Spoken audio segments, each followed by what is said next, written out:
হযরত আইয়ুব আলাইহিস সালামের কথা আপনাদের কাছে বলছিলাম। সমস্ত শরীরটা পচে গেল, ঠোঁটের পোকা। ভাইরা আমার, বিবি রাহিমা কি করলেন? নিজের ঠোঁট দিয়ে স্বামীর ঠোঁটের পোকা গুলো তুলে তুলে ফেলে দিতেন। বিবি রাহিমা কাবার ডাকলেন, রাহিমা, এ রাহিমা, সবাই চলে গেল, তোমার নাকি একটু দুর্গন্ধ লাগে না? না স্বামী, আমার দুর্গন্ধ লাগে না। ভাইরা আবার, স্বামীকে খাওয়াবেন, কোনো কিছুই নাই, কি পরীক্ষা চলে এলো। বিবি কি করলেন?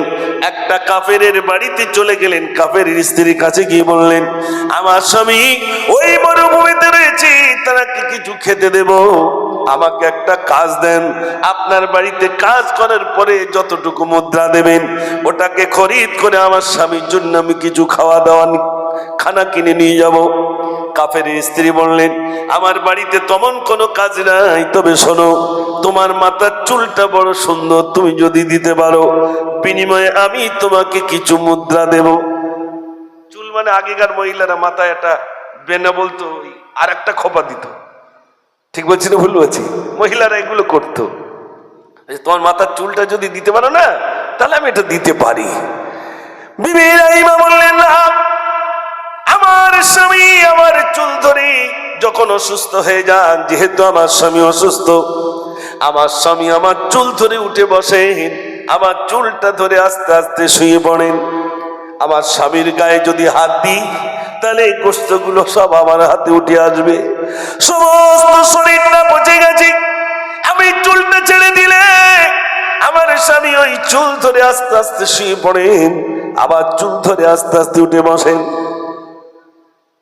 আমি চুল দিতে পারবো না। বলছে, তাহলে আমি তোমাকে কিছু মুদ্রা দিতে পারবো না। একদিকে স্বামী অনাহারে, আর একদিকে যদি চুল দিই সর্বনাশ হবে। স্বামীকে খাওয়ানোর জন্য নিজের চুলগুলো সব দিয়ে দিলেন। শয়তান কি বলছে, নবী, তোমার বিবি চুরি করতে গিয়েছিল বলে, তোমার বিবি চুরি করতে গিয়েছিল বলে ধরে তোমার বিবিকে দেখো নেড়া করে দিয়েছে। কেউ বলেছেন কর্তন মানে চুল কেটে দিয়েছেন, আর কেউ বলেছেন নেড়া হয়েছে। ঐতিহাসিকগণ দুটো মত লিখেছেন। ও ভাই আমার, হযরত আইয়ুব আলাইহিস সালাম বললেন, বিবি যখন খানা পিনা স্বামীর কাছে এনেছেন, মাথার দিকে তাকিয়ে দেখেন সত্যি তো চুল নাই। তাহলে বিশ্বাস হবে না? হবে না? আইয়ুব নবী বলছে, যতক্ষণ পর্যন্ত তোমাকে 100টা পিত্রাঘাত না মারবো, ততক্ষণ পর্যন্ত তোমাকে বিবি রূপে মানবো না। তুমি কেন এমন অন্যায় করেছো? সত্যি কি বিবি অন্যায় করেছে? করেনি। শয়তান কি সুন্দর পয়জন দিয়ে দিল। শয়তান পয়জনটা দিয়ে দিল। আইয়ুব নবী বললেন, তোমাকে 100 পিত্রাঘাত মারবো। আমাদের ঘরের মহিলা হলে কি বলতো, এর জন্য এত কিছু করি আর আমার এইরকম করবে? তুই থাক, আমি হাঁটলুম। বলবে না? বলবে না? বিবি রাহিমা বলছেন, না, এটাই আমার জন্য পরীক্ষা। আল্লাহ চোখের পানি ছেড়ে দিলেন। আমার স্বামী অসন্তুষ্ট, আমার স্বামী যদি অসন্তুষ্ট হয়ে যায়, আমি জান্নাত আমার জন্য হারাম হয়ে যাবে। আমার স্বামী যদি কষ্ট পায়, ও সোনার ভাইরা, স্বামী শুধু ডাক দেবে, বিবি যদি রান্নাও করে, বিবি রান্না করলে স্বামী ডাকলেই চলে আসতে হবে। অত সহজ নয়। এর নাম স্বামী। আর এখন বর্তমান হয়েছে স্বামী বিবি যদি ডাক দেয় চলে আসতে হবে। বাড়ি যদি বলে, তা তোমার ফোন করে করে আনতে হবে। তোমার জ্বালায় কি আর আমি গ্রামের এদিক ওদিকে একটু যেতে পারবো না? বড় দুঃখের কথা বলছি, অনেক মহিলা নিজের স্বামী ছাড়া আরো 3-4 জনের সঙ্গে তাদের ফোনে আলাপ হচ্ছে। স্বামীর বাড়ি থাকতে দেন, যাও যাও তুমি কাজে যাও, সবসময় বাড়ির কি তোমার, তুমি কাজে যাও দিন। খবরলে দেখা যাচ্ছে 3-4 জনের সাথে শুধু ফোন হচ্ছে। আর এখন ফোন করতে না, ঠেলা দিলি ব্যাস তার কাছে চলে যাবে। ঠিক বলছি না ভুল বলছি? শুধু এখানে টিপলি ওর কাছে যাবে, উনি টিপলি এনার কাছে আসবে। স্বামীও বুঝতে পারবে না, মনে আমি তো কিচ্ছু জানি না। 2-1 বলে দেখবেন মোবাইল, আমি আর কি জানি। আমার সে ছোট ছেলেটা যা জানে ভাই, তা জানবে না কেন? খবরলে দেখেন, ছোট ছেলে যদি অত জানে, তার মাটা কি জানে না বলে মনে হয়? একটু জোরে বলে। আরে মা যদি না জানে, ছেলে জানবে কি করে? হ্যাঁ, তার আচ্ছা আপনারা বলুন, কোন একটা ইট ভাটা, তার একটা ইট তৈরি করতে গেলে একটা ফ্রেম থাকে, তো ওই ফ্রেমে লেখা আছে মনে করুন সোনা। এখন বার যেই ফ্রেম থেকে ইট বার হবে তখন সোনা লেখা বার হবে না রূপো লেখা বার হবে? যা লেখা আছে তাই বার হবে। মায়েদের পেটটা একটা ফ্রেম, মায়েদের পেট কি ফ্রেম। মায়ের পেটে যখন বাচ্চা, মা তখন শুধু মোবাইল দেখেছে, এত দেখা দেখেছে, পেটে যেটা রয়েছে ও বলতে হয় বেরোত পারলি হয় দাঁড়া। তার মানে ইনি দেখেছে আর উনি সব কিয়াস করেছে। মনে করুন এই ক্যামেরা আমার দিক তাকিয়ে আছে না ভাই, তাহলে আমি যা বলছি সব কি করছে, লোড করছে। তাহলে মা যা দেখছে পেটে কে আছে, সন্তান, সন্তান লোড করছে, বলছে এটা সত্য। শোনেন বড় পীর আব্দুল কাদের জিলানী রহমাতুল্লাহ আলী, তানি শিশু অবস্থা, তানার মা ওই শিশু বাচ্চাকে ওস্তাদের কাছে নিয়ে গেলেন, হুজুর আমার ছেলেটাকে একটু কোরআন শরীফ শিক্ষা দেন। ওস্তাদ বললেন আউযু বিল্লাহি মিনাশ শাইতানির রাজিম, বিসমিল্লাহির রহমানির রহিম। বাবা তুই বলো আলিফ। যেই বলেছেন আলিফ, আলিফ তো দূরের কথা, মুখস্থ কোরআন শোনাতে শুরু করে দিলেন। ওস্তাদ চিন্তা করলেন হায়রে, বাচ্চাকে আলিফ শিক্ষা দিতে দিল, কিন্তু বাচ্চা গোটা কোরআন শোনাতে শুরু করলো, মুখস্থ কি ব্যাপার? নিশ্চয়ই বাচ্চার মা আমাকে মিথ্যা কথা বলেছে। ভাইরা আমার ওস্তাদ কি করলেন, ওই বাচ্চাটি রাত্রি ধরে তার মায়ের কাছে নিয়ে গিয়ে বলছেন, আব্দুল কাদেরের মা তুমি আমার সঙ্গে মিথ্যা কথা বলেছো কেন? তোমার এবার আব্দুল কাদের জিলানী রহমাতুল্লাহ আলাইহি হুজুরের মা বললেন, কি মিথ্যা কথা বললাম? তোমার ছেলেটাকে তুমি আমার কাছে দিয়েছিলে আলিফ শেখাতে, কিন্তু তোমার ছেলে তো এক থেকে 18 পারা শুনিয়ে দিল। বড় পীর আব্দুল কাদের জিলানী রহমাতুল্লাহ আলাইহি হুজুরের মা চোখের পানি ছেড়ে দিলেন, ডুকরে ডুকরে কাঁদেন। ওস্তাদ জিজ্ঞাসা করলেন, ও আব্দুল কাদের মা আমার কথায় কি তুই ব্যথা পেয়েছ? হুজুর না, আমি কোনো ব্যথা পেলাম না। আমার আব্দুল কাদের যখন আমার পেটে ছিল, আমি তখন কোরআন তেলাওয়াত করেছিলাম 18 পারা। ছেলে শিখেছে ক পারা? জোরে বলে। আমার ছেলে শিখেছে 18 পারা। চোখে পানি আসে জ্বললে, সেদিন যদি আমি গোটা কোরআনটাই খতম করে দিতাম, আমার আব্দুল কাদের 18 পারার হাফেজ হতো না, বরং গোটা কোরআনের হাফেজ আমার আব্দুল কাদের বেড়ে যেত। জোরে বলুন না সুবহানাল্লাহ। আর আমাদের বাচ্চা মায়ের পেটে যখন সন্তান থাকে, মা এত পরিমাণ মোবাইল দেখে। শুধু মোবাইল দেখা না, মোবাইলে অনেক কিছু আছে, হাদিস শরীফ আছে, বুখারী আছে, নাসাই আছে, তিরমিজি আছে, মুসলিম শরীফ আছে, কোরআনের তাফসীর আছে, বহু কিছু আছে। ওগুলো দেখে বলে মনে হয়? জোরে বলেন না, ওগুলো দেখার সময় নেই, ওগুলো দেখার সময় নেই। যত এক কথায় বলা যায় যত খারাপই, সেগুলো সব দেখেছে মা। আর পেটে বাচ্চাটা শুধু সব কিয়াস করেছে, সেও শুধু বলছে আমি বেরোত পারলি হয় দাঁড়া। কদিন পরে জন্ম নিয়েছে, জন্ম নেওয়ার পরেই ব্যাস, এখন ভাত খেতে গেলি সে মোবাইল দেখাইতে। মোবাইল না দেখলি, বুড়ির কার্টুন না দেখলি ভাত খাবে না। বুড়ির কার্টুন দেখাতেই হবে না, হবে না ভাই? ওইলে দেখ, যা পারিস কর। ও মোবাইল একটুখানি বাচ্চা, এ মাথা ও মাথা কোনটা বন্ধ করতে হয় আপনি লক করে দেবেন, ও বাচ্চা খুলে দেবে। বাপ তখন চার দোকানে গিয়ে বলে, ভাই সে বলো না, আমি আর কি জানি, আমার সে কুচোটা যা জানে, আমি নিজেই তার কাছে হেরে যাই। খবরলে দেখা যাচ্ছে কুচো জানবে কি করে? কুচো যা জানে, কুচো যার কাছ থেকে শিখেছে কচিটা, তার মা তো মোবাইলই সব পাকা, যার কারণে কচি হয়েছে পাকা। যদি বলেন শোনেন একটা দৃষ্টান্ত দিই, আমার বাস্তব কথা বলি। আর মাদ্রাসায় দুটো বাচ্চা ছোট ছোট ঝগড়া করেছে। এখন ঝগড়া করলে একটা ছুটে এসে আমার কাছে এসে বলছে, হুজুর আমাকে মেরেছে। আয় কে মেরেছে? হুজুর অমুক মেরেছে। আর ডেকে নিয়ে আয়। তাকে ডেকে আনলো। আমি বলছি তুমি ওকে মেরেছ? তো হুজুর মেরেছি এই কারণে আমাকে গালি দিয়েছে। এই মাদ্রাসার ছেলে আবার গালি দেবে কেন? সত্যি তুমি গালি দিয়েছ? বলতে চায় না। আর বাচ্চাদের খুব মহব্বত করে বললে সব বলে না, বলে না? আমি খুব মহব্বত করে বলছি, আমি কিচ্ছু বলবো না, বলো না তুমি গালি দিয়েছ? তো হুজুর একটুখানি দিয়ে ফেলেছি। তা আমি তখন জিজ্ঞেস করছি, আচ্ছা কি বলে গালিটা দিয়েছিলে? ও বলতে চায় না, আর আমার মহব্বতের চোটে ওর বলতেই হবে, মানে আমি ওকে যা ভালোবাসছি। ও তখন গালিটা বলল এত বিষাক্ত যে মানুষের সামনে বলা যাবে না।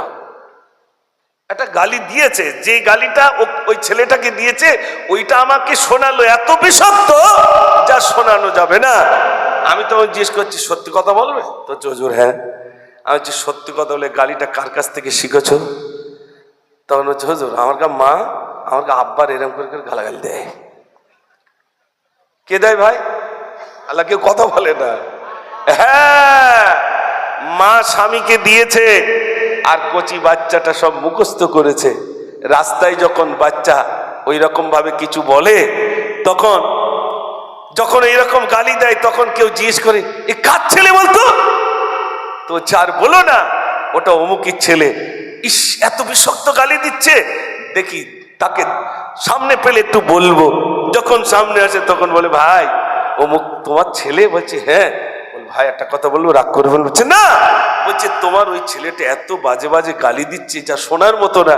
তখন কি বলে ভাই এসব সঙ্গ দোষে এইসব হচ্ছে, বলে না? বলে সঙ্গ দোষে হচ্ছে। বাড়ি যেটা রয়েছে তার মুখ তো বন্ধ নেই, তুমি একটা দিলি সে দেয় চারটে, সঙ্গে সঙ্গে অ্যাকশন। ঠিক বলছি না ভুল বলছি? এই অ্যাকশনের দরুন মায়েরা যদি শুনে থাকে না যে আমার মিলাদ, হয়তো অনেক মা বলবে এরে আর লেসিস নি, তো সব প্রথম উঠির থেকে শুরু করিস আমার গা। না ভাই, মা আমি বোঝাতে চেয়েছি মা যদি ভালো হয় সন্তান বেশক ভালো হবে না? হবে না? মা বাচ্চাকে শিখিয়ে দিবে বাবা তুমি বলো আসসালামু আলাইকুম। মা বাচ্চাকে বলবে টুপি মাথায় দাও। মা বাচ্চাকে বলবে চলো মসজিদে। মা বাচ্চাকে যখন ভাত দেবে তখন বলবে বলো বিসমিল্লাহির রহমানির রহিম। মা বাচ্চাকে যত শেখাবে, মা বাচ্চাকে যখন ভাত দেবে দস্তরখানা বিছিয়ে দেবে। মা যখন ভাত খাওয়াবে, পানিটা যখন পান করবে তখন বাচ্চাকে বলবে বাবা ওই পানিটা এক শ্বাসে তুমি খেও না, বরং এক গ্লাস পানি যদি খাও 3 শ্বাস নিয়ে পানিটা খাও। আর পানি খাওয়ার দোয়াটাও তুমি শিখে নাও। মা ওই বাচ্চাকে শিখিয়ে দেবে বাবা তুমি লবণটা খাচ্ছ, ওই লবণ খাওয়ার দোয়াটা এটাই শিখিয়ে দেবে। কে? একটু জোরে বলেন। মা। আর আমাদের মা শেখাচ্ছে কি, দাদু এসে একটু টাটা করো, মা শিখিয়ে দিচ্ছে টাটা। তারপরে আরেকটু যখন আরেকটু মডার্ন, মা তখন শিখিয়ে দিচ্ছে বলো গুড নাইট। দাদু জড়িয়ে আমার নাতি দেখো গুড নাইট মানে মশা তাড়াবার ওষুধ নিয়ে আসতে বলছে। ঠিক বলছি না ভুল বলছি? মা একবারও ভাবলো না গুড নাইট শুভরাত্র, গুড মর্নিং শুভ সকাল। আর মা যদি শিখিয়ে দিত বাচ্চা তুই বলো আসসালামু আলাইকুম, দাদু আসছে তুই বলো আসসালামু আলাইকুম, তোমার আব্বাকে বলো আসসালামু আলাইকুম, আল্লাহ তোমার প্রতি শান্তি করুণা দয়া বর্ষিত করুক। মা তখন বাচ্চাকে বলে দিল, আর দাদু ভাই বললো আলাইকুম আসসালাম, আল্লাহ তোমার প্রতি শান্তি করুণা দয়া বর্ষিত করুক। একটু জোরে বলুন না সুবহানাল্লাহ। আজ আমাদের সমাজ শেষ হওয়ার কারণ কি? কারণ একটাই যে আজ নারী সমাজের ভিতরে কোন আখলাক নাই, কোন রকম। আল হায়াউ শুবাতুম মিনাল ঈমান, লজ্জা শরম ঈমানের অঙ্গ। সেই লজ্জাটা পর্যন্ত আমরা বিসর্জন দিয়েছি, ঠিক কিনা ভাই? এই জন্যে আলহামদুলিল্লাহ বলতে বলতে অনেক দূর চলে এসেছে। একবার দরুদ শরীফ আল্লাহুম্মা সাল্লি আলা,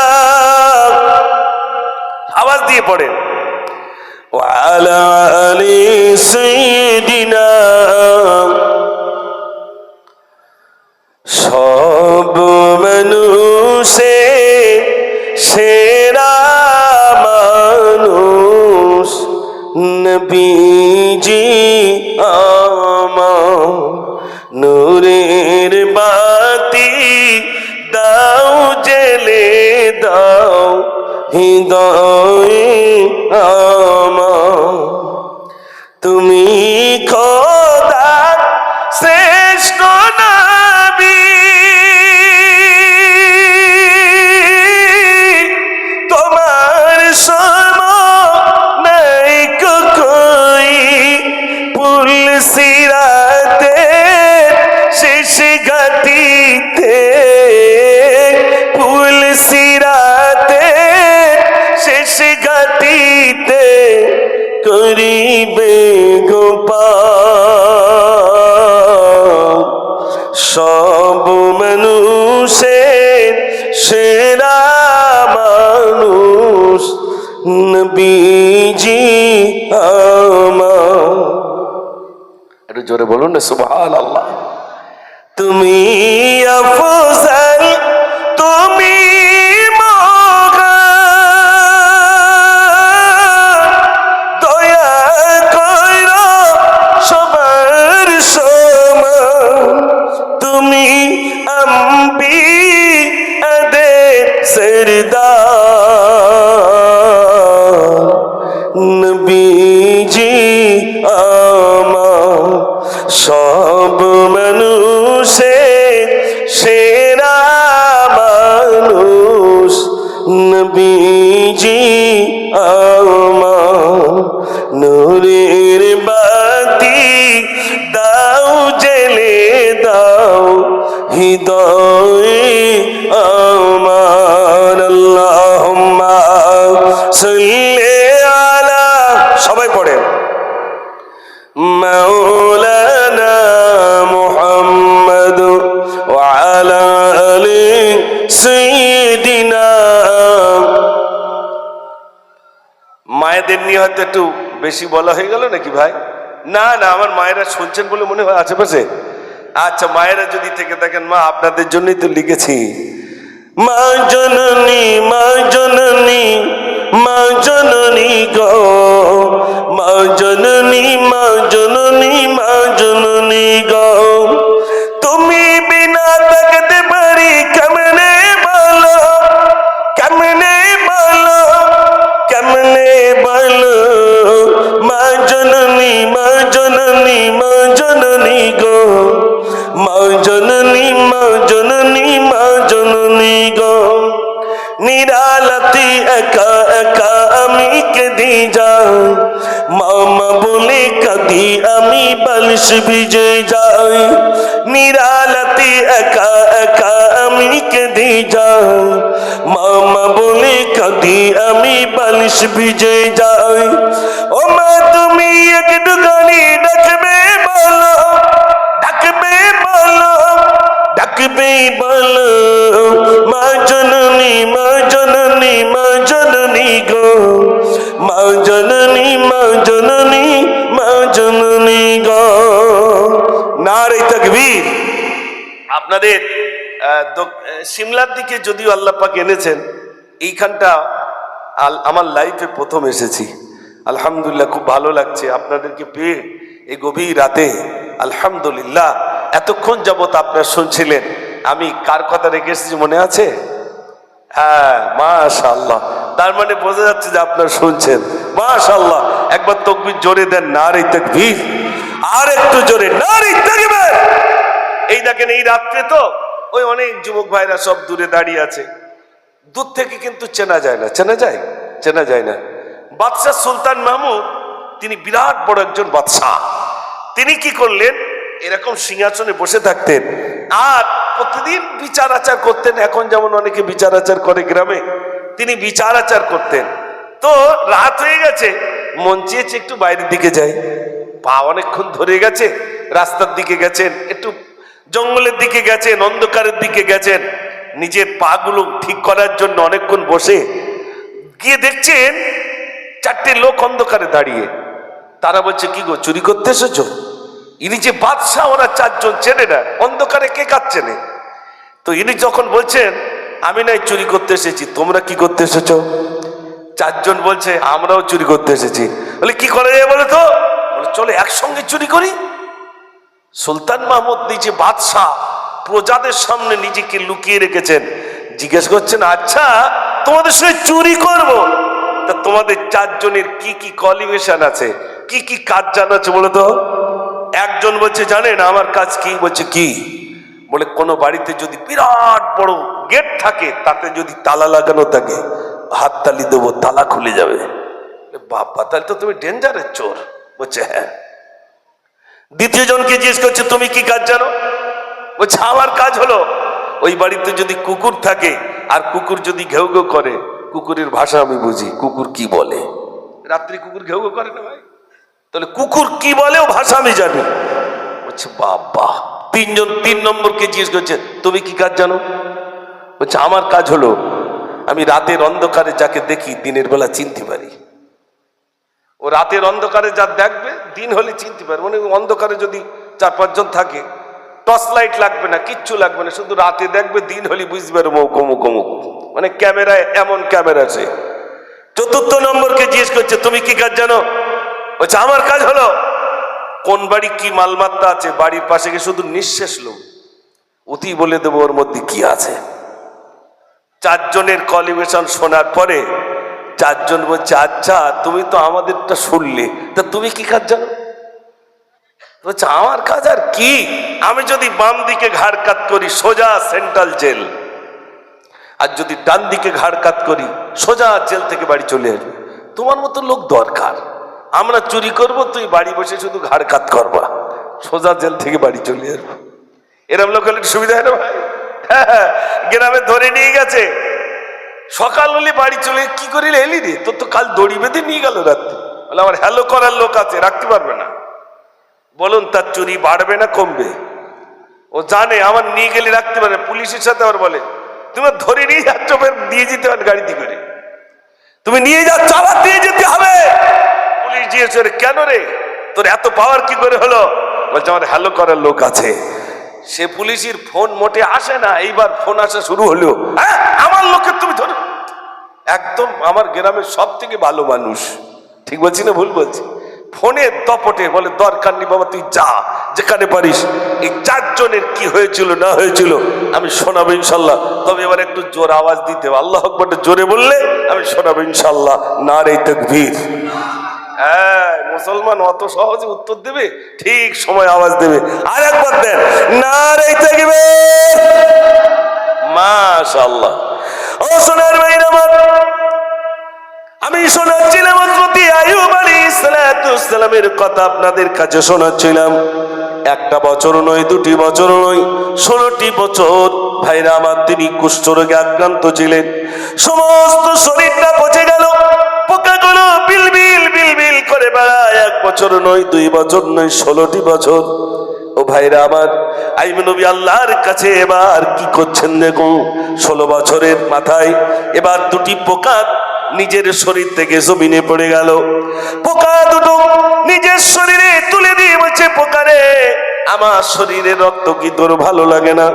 আমার শরীরের গোশত কি তোর ভালো লাগে না? এত বছর ধরে আমার রক্ত গোশত গুলো তুই খেলি, এবার কেন তুই জমিনে পড়ে গেলি? পোকা দুটো জিনা নিজের শরীরে তুলে দিল, এবার এত কামনাতে শুরু করে। আইয়ুব নবী আর সহ্য করতে পারেন, আল্লাহর কাছে বলেন আল্লাহ ও রব্বুল আলামিন, আমি এতটা বছর ধরে কষ্ট রোগে আক্রান্ত, আল্লাহ আমি আর সহ্য করতে পারি না। আল্লাহ বলেন আইয়ুব রে, তাকিয়েছিলাম কখন আইয়ুব আমার কাছে যাইবে। ওরে আইয়ুব, তুমি এতদিন আমার কাছে যাওনি, কিন্তু আমার পরীক্ষায় তুমি পাস করেছো আইয়ুব।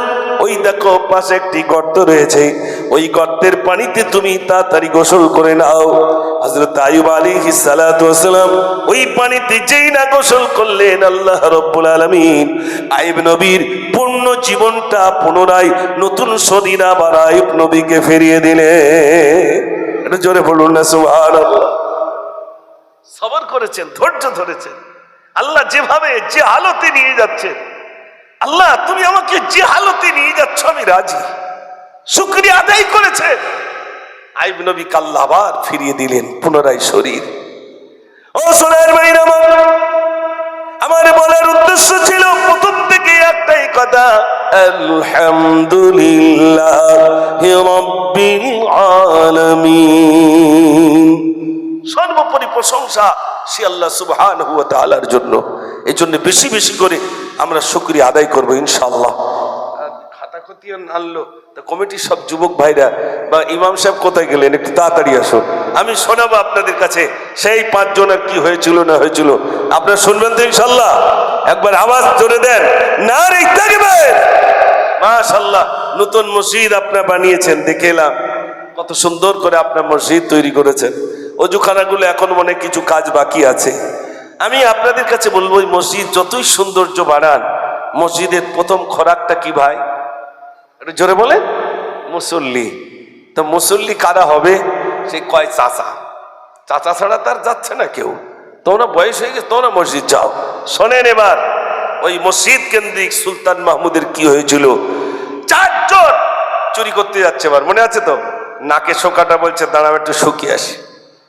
ও শুকে শুকে শুকে শুকে একটা বাড়ি দেখে এসে বলছে শোনো। বলছে কি? বলছে একটা বাড়ি আছে। বলছে কার? বলছে বাদশাহ সুলতান মাহমুদের বাড়ি, চলো চুরি করতে যাবো। সঙ্গে কি আছে ভাই? বাদশাহ কিন্তু সঙ্গে আছে। বলছে ওই বাড়িতে চুরি করতে যাবো, চলো। ওই বাড়িতে চুরি করতে যাবে। সুলতান মাহমুদ দেখে দেখে সে আমার বাড়ি যাবে, ঠিক আছে চল। বিরাট বড় গেট, তালা লাগানো। একজন কি হাততালি দিল, তালা খুলে গেল। সুলতান মাহমুদ বলছি বললো যা কাজেও তো তাই, বললো হাততালি দিলে তালা খুলে যায়, এ তো তাই করলো। ভিতরে ঢুকে গেছে, একটা কুকুর ঘেউ ঘেউ করতে করতে আসছে। তখন বন্ধু জিজ্ঞেস, বন্ধু কুকুর কি বলে? বলে কুকুর বলছে বাদশাহ সুলতান মাহমুদের মেহমান এসেছে, বসার জায়গা দাও। আপনার বলুন কুকুরটা ঠিক বলেছে না ভুল বলেছে ভাই? কুকুরটা ঠিকই বলেছে। কেন? সঙ্গে বাদশার লোকজন যা ওরাই আছে আর কি, ওরা সব বাদশার মেহমান। তো বলছে দাঁড়া আমরা মেহমান কি ভিতরে ঢুকি তারপর দিচ্ছি। নাকে শোকাটা বলছে এটা হীরা আছে বোঝা কর, ওটা মুক্ত আছে বোঝা কর। সব বোঝা তৈরি হচ্ছে। বাদশাহ সুলতান মাহমুদ এবার তিনি আপনার বলে দিলেন, অনুমতি দিলেন, হ্যাঁ গ্রেফতার করো। সৈন্যদেরকে বললেন, গ্রেফতার হয়ে গেল। সব যখন গ্রেফতার হয়েছে তাদের মনে একটাই টেনশন, কোনো চিন্তা নেই। আমাদের ভিতরে একজন আছে, কে বলেন তো? না, ঘাড় কাত করার লোক আছে। ও তা জানে না বাদশাহ, ও শুধু বলছে ঘাড় কাত করার লোক আছে, টেনশন নেই, কোনো চিন্তা নেই, ধরে ধরুক। ও ভাই আমার, যখন দিকে বোঝা তৈরি করে তখন বলছে ভাই সকাল হয়ে যায়, চল পালিয়ে যাই, নইলে বন্দি হয়ে যেতে পারি। বলে চিন্তা করিস না, যদি বন্দি করে আমাদের সঙ্গে কিন্তু একজন ঘাড় কাত করা লোক আছে, তোকে যেখানে নিয়ে যাবে ঘাড় কাত করবে, সোজা তুই বাড়ি চলে আসবি, টেনশন করিস না, তুই বোঝা তৈরি কর। ও শুধু পটলা তৈরি করছে। ভাইরা আমার গ্রেফতার হয়ে গেল। সকাল হয়ে গেছে, সুলতান মাহমুদ নিজে সিংহাসনে বসা, চারজনকে বানানো হলো, চারজনকে সামনে আনা হলো। সুলতান মাহমুদ এক এক করে জিজ্ঞাসা করেন, বল কত রাত্রে কতজন এসেছিলি চুরি করতে? যা আপনারা 5 জন এসেছিলাম, আজ তো তোরা 4 জন, আর একজন কোথায়? হাততালি দিলে তালা খুলে যাও বলতে পারেন, আয় এ ধর, ওরে ধরলো। দ্বিতীয় জন যে নাকে শুকে বলে দিত এই ঘরে কে আছে, ওই ঘরে কে আছে, ও বলতে পারলো না, বলে একেও গ্রেপ্তার কর। ও গ্রেপ্তার হয়ে গেল। তৃতীয় নম্বরে এলো যে কুকুরের ভাষা বোঝে, ও বলতে পারলো না, ওকে বললো বল গত রাতে কতজন এসেছিলি? যা পানা 5 জন এসেছিলাম, আর একজন কই বলছে পালিয়ে চলে, একেও বন্দি কর। 3 জন বন্দি হয়ে গেল। চতুর্থ নম্বরে এবার ওই মানুষটাকে জিজ্ঞাসা করছেন, বল গত রাতে তোরা কতজন চুরি করতে এসেছিলি? জাপানা 5 জন, আর একজন কোথায়? বলছে জাপানা মারবেন না, বলছে না মারবো না, তুই সত্য কথা বল। জাপানা আমাদের সঙ্গে একজন চুরি করতে গিয়েছিলেন, তিনি অন্য কেউ নন, যিনি আজ আমাদের বিচারক এই বিচার করছেন, ওই বাদশাহ সুলতান মাহমুদ কিন্তু আমাদের সঙ্গে চুরি করতে গিয়েছিলেন। তুই কি করে বললি? হুজুর আমার একটা রোগ আছে, আমি রাতি জাত দেখি, দিনের বেলা চিনতে পারি। এই রাত্রি দেখেছিলাম, আপনি গিয়েছিলেন, এই দিন হয়েছে আপনি চিনতে পেরেছে, আপনি তো সেই প্লেয়ার। সুলতান মাহমুদ অবাক, কি শিক্ষাটা নিলেন দেখুন। সুলতান মাহমুদ এবার বলছে, আরে নিজের সিংহাসন ছেড়ে অসৎ মানুষের সংস্পর্শে মাত্র আধা ঘন্টা ছিলাম, চোরের সঙ্গে মিশেছিলাম আধা ঘন্টা, চোরের সাথে আধা ঘন্টা মিশেছি, তা আমি চোর হয়ে গেলাম। চোরের সঙ্গে আধা ঘন্টা মিশে যদি চোর হওয়া যায়, ডাকাতের সঙ্গে আধা ঘন্টা মিশে যদি ডাকাত হয়ে যায়, চোরের সঙ্গে যদি আধা ঘন্টা মিশে আমি চোর হয়ে যাই, ওই আধা ঘন্টা যদি কোনো আমি নামাজি ব্যক্তির সঙ্গে মিশতাম, নিশ্চয়ই আমি একজন নামাজি বেনে যেতাম। জোরে বলুন না সুবহানাল্লাহ। চোরের সঙ্গে মিশলে যদি চোর হওয়া যায়, তাহলে নামাজির সঙ্গে মিশলে কি হওয়া যাবে? একটু জোরে বলেন, নামাজি হওয়া যাবে। কাল থেকে কার সঙ্গে মিশবেন লোকটা একটু ঠিক করবে, কোন লোকটা সহবতে থাকবো, যিনি মসজিদের সঙ্গে সম্পর্ক জানা তার সঙ্গে মিশবো, না কোন মানুষটার সঙ্গে মিশবো, এই মানুষটা নিজেকে নির্ণয় করতে হবে। সুলতান মাহমুদ এই ছোট্ট ঘটনার ভিতরে বিরাট বড় একটা শিক্ষা আমাদের জন্য দিয়েছেন না, দেননি ভাই? এই জন্য আমার সোনার ভাইরা, মিলাদ প্রতিনিয়ত শুনতে থাকবেন। আমার পরেও মনে হয় একজন আছে কি নাই বলতে পারেন, সভাপতি সাহেব কোথায় গেল, ডাকছি বারবার, আসে কই? তো আমি আপনাদের কাছে বলছিলাম যে মিলাদ শুনতেই থাকবো। শুনতে শুনতে দিন চলে যাবে, রাত পার হয়ে যাবে, শোনা আমাদের চলছে। আর সেই মাসগুলো এসে গেছে যে মাসে দিকে দিকে সর্বদাই নসিহত চলছে না, চলছে না ভাই? চলছে সর্বদাই। আমি সোনার ভাইরা, আমি আপনাদের একেবারে নিকটে, আমি আপনাদের কাছে, তাই অনুরোধ করব, আমার আপনার জীবন থেকে যেন নামাজ না ছেড়ে যায়। আল্লাহ যেন আমাদের সুমতি দান করেন। সবাই বলুন আমিন। আমরা সবাই নামাজ পড়বো তো ইনশাল্লাহ? একটু জোরে বলুন না ইনশাল্লাহ। যারা পড়ি আর যারা পড়ি না সবাই মিলে নিয়ত করবো ইনশাআল্লাহ। বলি ইনশাআল্লাহ। আল্লাহ রাসূল সাল্লাল্লাহু আলাইহি সাল্লাম ইনশাআল্লাহ বলতে ভুলে গিয়েছিলেন বলে ওহি আসা বন্ধ হয়ে গিয়েছিল। ও সোনার ভাইরা, ওহি আসা যখন বন্ধ হয়েছে, রাসূল অস্থির হয়ে যাচ্ছেন। ওহি আসা বন্ধ, ওহি আসা বন্ধ হয়ে গেছে, রাসূল অস্থির হয়ে যাচ্ছে। কিতাবের ভিতরে এসেছে রাসূল করিম সাল্লাল্লাহু আলাইহি সাল্লাম মাঝে মাঝে পাহাড় চড়ে উঠতেন, উঠে নিজেকে ওই পাহাড় থেকে নিজের শরীরটাকে, নিজের জীবনটাকে ফেলে দেওয়ার চক্রান্ত করতেন। আমি পড়ে যাই কেন, আমার ওহী আসা বন্ধ হলো। যেই এমন মন স্থির করতেন, সঙ্গে সঙ্গে জিবরিল আমিন আলাইহিস সালাতু ওয়াস সালাম এসে আবার আমার রাসূলকে সান্ত্বনা দিতেন। জোরে বলুন না সুবহানাল্লাহ। ভাইরা, এই জন্যে সর্বদাই কোনো কিছু, ভাই আমাদের বাড়িতে যাবেন ইনশাল্লাহ, আল্লাহ যদি নিয়ে যায় যাব, এগুলো বলবো কি না ভাই?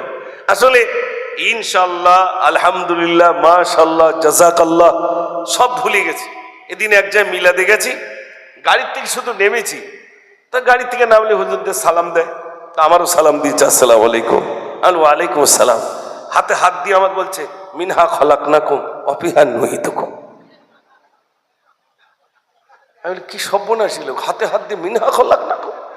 আমি বললাম চাচা মরিয়া আগে তার মাটি দিও। লোক কাছে ভুল হয়ে গেছে। এই তো আমাদের সমস্যা ভাই।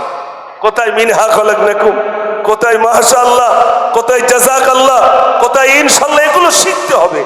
আল্লাহ যেন আমাদের শিখবার তৌফিক আমাদের নসিবে কবুল করেন। সবাই বলুন আমিন। একবার দরুদ শরীফ আল্লাহুম্মা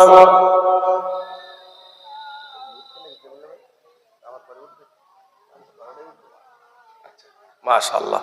কি কি কালেকশন করতে হবে? এই সব